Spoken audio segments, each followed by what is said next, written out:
네, 여러분 안녕하세요. 네, 오택입니다. 자, 오택이 그 증자 발표를 해버렸어요. 그것도 소폭이 아니라 50% 증자입니다. 사실 이 증자라고 하는 것이 여러분도 어느 정도 알고 계시겠지만 주주 입장에서는 추가적인 돈을 요구를 하는 것이기 때문에 상당히 안 좋아요.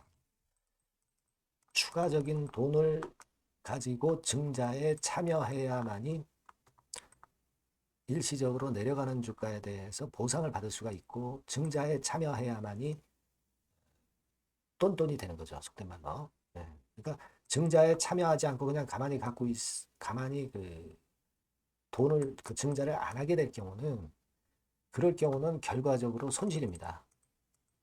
그러니까 그게 가장 큰 핸디캡이죠. 추가 돈을 요구한다는 거. 그렇기 때문에 우리가 증자 자체를 그렇게 썩 좋지 않게 보는 건데 물론 장점도 있을 수가 있고 네, 이걸 극복할 수 있는 방법도 있긴 있어요. 네, 오늘은 이 방법들에 대해서 말씀을 제가 드리도록 하겠습니다. 그리고 영상의 후반부에는 트럼프 관세, 네, 이거 충격을 비껴갈 수 있는 대박주, 네, 이걸 하나 말씀드리겠습니다. 참고하시기 바랍니다. 그리고 제가 영상은 계속 이제 꾸준히 매일은 못 드리더라도 드릴 거예요. 여러분들이 구독, 좋아요, 알림 설정 꼭 많이 주시면 감사하겠고요. 저도 열심히 하겠고요. 그리고 이제 오늘 판단을 제가 드릴 거예요. 근데 이 판단이 재료나 수급에 따라서 조금씩 변화할 수가 있어요. 텔레그램 방에서 그건 보완을 해드려요. 입장이라고 꼭 문자 주세요. 오택 입장이라고 문자 주시면 됩니다. 자, 지금 오택은 뭐 나경원 테마주이기도 하고요. 네, 그래서 그 모멘텀이 좀 작용이 되기도 했습니다만은 네, 갑작스럽게 여기서 증자 발표를 했어요. 사실 이 오택은요, 5월 달이나 6월 달에 시세가 꽤 그 좀 힘이 나는 그런 케이스의 종목입니다. 근데 이때 유상증자를 발표해 버리니까 참 난감하네요. 자, 이게 사실 뭐 좀 안타까운 부분이긴 한데, 캐리어 에어컨 관계도 있고, 또 선거 테마도 있습니다만, 증자 발표를 해버리니까 참 난감해요. 지금 여러분, 근데 증자 비율 자체가 59%입니다. 59%. 거의 60% 증자거든요. 이게 증자 폭이 너무 커요. 그러니까 주주들이 돈을 써야 될 돈이 많습니다. 그죠? 근데 이게 증자에 만약에 참여를 안 하면 처음에 이제 증자 압박 때문에 이제 눌리다가 나중에 또 이제 터닝 포인트를 만드는데 증자에 참여를 안 하게 될 경우는 그래서 평균 매수 단가를 떨어뜨려 놔야지 그래야 나중에 이제 올라갈 때 그래도 어느 정도 그 손실 부분이나 이런 부분을 만회를 합니다. 근데 이걸 증자에 참여하지 않으면 그냥 참여하지 않고 그냥 가만히 갖고 있으면 그냥 당하기 마련이거든요. 그래서 이 부분을 여러분들이 항상 생각하셔야 되겠고 사실 증자는 자금 사정이 안 좋기 때문에 하는 경우가 많고 하기 때문에 사실 그런 부분에 관련돼서는 그렇게 좋은 평가를 안 받아요. 네, 아주 우량한 종목 아니거든요. 그래서 이 부분들을 좀 생각하셔야 될 거고요. 지금 유동 부채가 조금 많죠. 유동 자산보다 좀 많습니다. 그죠? 그리고 지금 뭐 현금 상태가 과연 어떤 현금 상태냐. 꼭 증자를 해야만 되느냐. 이걸 봐야 되는데 유동 금융 자산이 7억이고 현금성 자산이 396억. 한 400억 정도가 일단 되는데요. 자, 이 정도 자금이라면 현금이 아주 작은 건 아니에요. 최근 한 2, 3년간 평균 자금은 됩니다. 자금이 되는데 근데도 이런 증자를 했단 말이에요. 그래서 목적을 보면 목적이 이제 타법인 증권 취득이 주로 그 비중을 많이 차지하고 있어요. 운영 자금하고 시설 자금도 있지만 그죠? 타법인을 제대로 된 데를 인수를 해서 그래서 우리가 기업이 가치가 증가한다고 한다면 물론 좋죠.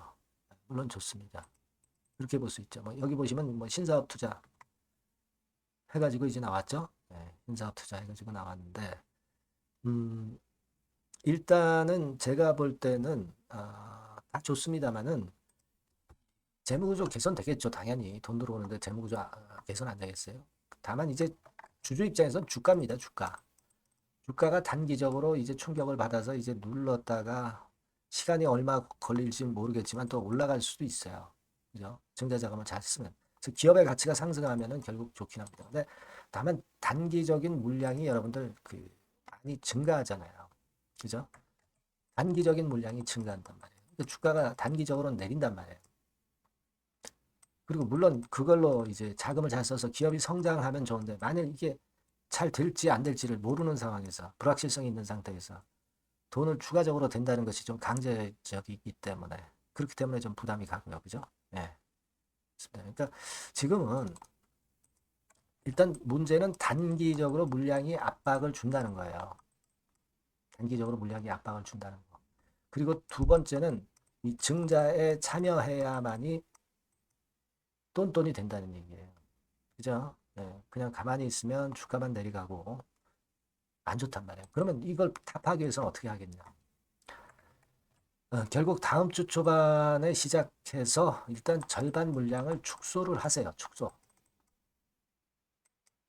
그래서 나중에 흔들어서 밑에서 한번 타점을 잘 봐서 다시 잡으면 평균 매수 단가를 떨어뜨리잖아요. 그러면 그래 놓고 나서 이제 증자받고 그 이후의 상황을 좀 보면서 가져갈 수가 있습니다. 그죠? 평매 단가를 낮춰야 돼요. 그죠? 그렇지 않으면 좀 일부 팔고 신주 인수권 증서를 나중에 사셔도 좋아요. 신주 인수권 증서는 이론적인 가격보다 좀 떨어져서 되게 형성이 되는 경우가 많단 말이에요. 그러면 그때 사셔도 그 사신 분에 대해서 또 신주를 받을 수 있는 거잖아요. 그러면 평균 매수 단가가 떨어지는 효과가 있다고요. 그래서 길게 견디면서 주가 상승을 노려보는 거예요. 이게 중요합니다. 그러니까 평매 단가 낮추는 거는 타점이 중요하고 신주 인수권 증서 사는 것도 매매 시기가 중요하다 이렇게 볼 수가 있어요. 그죠? 요 부분만 제가 여러분들한테 앞으로 도움을 드리면 되잖아요. 타이밍 놓치지 않게. 그죠? 그래서 그거는 일단 요 번호로 오택이라고 꼭 문자를 주신 분들에게는 제가 그 정보를 지속적으로 제공을 할 거예요. 판단을. 아니면 텔레그램 방으로 들어오셔도 좋아요. 들어오시는 방법은 입장이라고 문자 주세요. 오택 입장. 네, 이렇게 문자 주시면 제가 거기서 실시간으로 바로 여러분들 판단을 드릴 겁니다. 이게 중요한 거라고 봐요. 아시겠죠? 네, 꼭 문자 주셔서 같이 한번 베스트 매매 해봤으면 좋겠어요. 자, 그리고 제가 대박주 말씀을 드린다고 했어요. 요거 말씀드릴 거니까 말씀 잘 듣고 꼭 대박 내시기 바랍니다. 네, 저 대박주 말씀드립니다. 대박주라고 해서 여러분들이 그 몇천 프로, 10배, 20배, 막 이렇게 허황된 말씀을 드리는 대박주는 아니고요. 네, 우리가 한 50% 정도 시세를 낼 수 있고, 단기적으로는, 그리고 중기적으로는 100% 정도 수익을 낼 수 있는 것을 목표로 하는 대박주입니다. 허황된 대박주에 대한 꿈은 버리는 게 좋고요.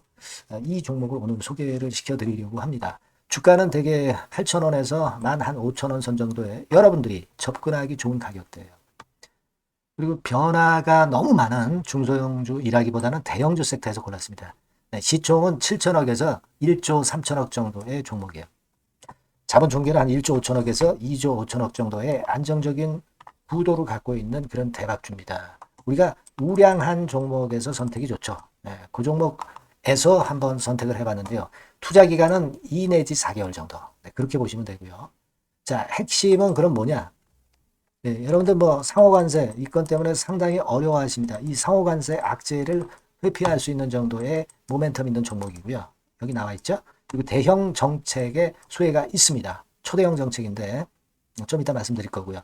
그리고 안정적이고 그러면서 대박을 내야지 불안정하면서 대박을 내는 것은 상당히 그 반대 리스크가 너무 큽니다. 그래서 이런 종목 중에서 골라봤어요, 여러분. 자, 먼저 그러면 우리가 주봉 차트부터 한번 살펴볼 필요가 있죠. 네, 주봉 차트를 한번 제가 보여드리면 자, 이런 식입니다. 네. 이미 대바닥을 찍고 상승하기 시작하는 초기 국면이에요. 그러니까 우리가 이미 급등을 해버린 것은 필요가 없어요. 하락에서 상승 전환하는 초기 단계의 종목으로 말씀을 좀 드리는 겁니다, 여러분. 네, 이런 종목이고 자, 그 다음에 보면은 수급을 우리가 봐야죠. 근데 뭐 외인 기관이라든가 이런 메이저 수급이 일단 좋아야 된단 말이에요. 수급을 보면 이런 정도 모습입니다. 이미 초록색의 기관은 매집이 계속 지속이 되고 있고요. 그리고 외인 순매수 전환 초기 국면입니다. 여기 보신 바와 같이 그죠? 네, 외인이 빨간 선이죠. 이제 막 들어오기 시작하는 전환 초기 국면이죠. 이게 좋은 거예요. 그러니까 기관은 계속 매수를 들어갈 거고 외인들이 이제 사기 시작하는 초기 국면이니까 이게 아주 그 아다리가 맞는 거죠, 여러분. 그죠? 네. 그럴 수 있는 모멘텀이 있는 종목이다. 네, 요걸 좀 보셔야 되겠고요. 실적을 보면은 자, 여기 좀 흐릿하게 보이지만은 꾸준하게 실적이 정정하고 있어요. 네, 그리고 특히 그 2022년도 요때죠, 요때. 예, 요때부터 턴어라운드 흑자 반전해서 이 추세가 계속 지속이 되는 종목입니다. 이렇게 꾸준하게 상승하는 게 좋죠. 그리고 상호 관세의 영향이 제한적일 수밖에 없는 섹터예요. 그래서 여기에 강점이 있는 것이 지금 현재 이 종목이다. 이렇게 보시면 되겠고요. 그리고 이번에 이제 대선 치르게 되죠, 여러분. 이 대선 관련해서 정책 수혜가 국가적인 건의 정책 수혜가 나올 겁니다. 예. 요거는 제가 말씀을 드리면 다 알 수 있는 부분이기 때문에 요거는 제가 말씀을 안 드리는 거예요. 대선 관련 정책 수혜까지 지금 현재 모멘텀이 있기 때문에 이걸 크게 기대하는 겁니다.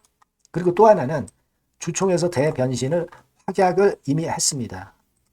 이제 그게 무슨 얘기냐면은 예전에 그 주주총회 공시에서 주주 환원을 대폭 확대한다는 그런 건에 확약을 했어요. 그리고 지배구조도 대폭 개선한다는 약속을 했습니다. 네. 그러면서 이게 주주 친화적인 모멘텀까지 작용이 되면서 주가를 올릴 만한 거리가 충분히 있다. 이렇게 봐야 되겠고요. 예. 또 하나 중요한 거는요, 여러분, 엔화 강세 수혜를 받을 수 있다는 거예요. 여러분들 지금 엔화 패턴이 어떻게 됩니까? 막 이런 정도로 엔달러 환율 대단히 이제 이렇게 하락하고 있죠. 그러니까 엔화 강세가 지금 현재 그 시연이 되고 있다는 얘기인데 트럼프 들어오고서부터 결국 달러는 좀 약해지고 엔화가 초강세를 보이면서 이권 모멘텀으로 실적이 대폭 증가할 가능성이 높다는 거예요. 엔화 초강세의 강력한 그런 종목이다. 이걸 보셔야 됩니다. 그래서 이런 모멘텀들이 있기 때문에 상당히 기대가 돼요. 그래서 이 종목은 제가 여러분에게 꼭 그 진입 시기 그리고 비중 그리고 매도할 때 매도하라. 네, 이런 사인 다 드릴 겁니다. 요 전번으로 대박주라고 꼭 문자를 주세요. 네, 대박주. 네, 이렇게 문자 주시면 제가 최선을 다해서 진입 시점, 비중, 그리고 매도 시기까지 해서 확실한 수익 한번 내보도록 하겠습니다. 네. 자, 요 전번으로 꼭 대박주라고 문자 주시면 제가 최선을 다해서 여러분 도와드릴 겁니다. 아시겠죠? 네, 그렇게 말씀드릴게요. 감사합니다.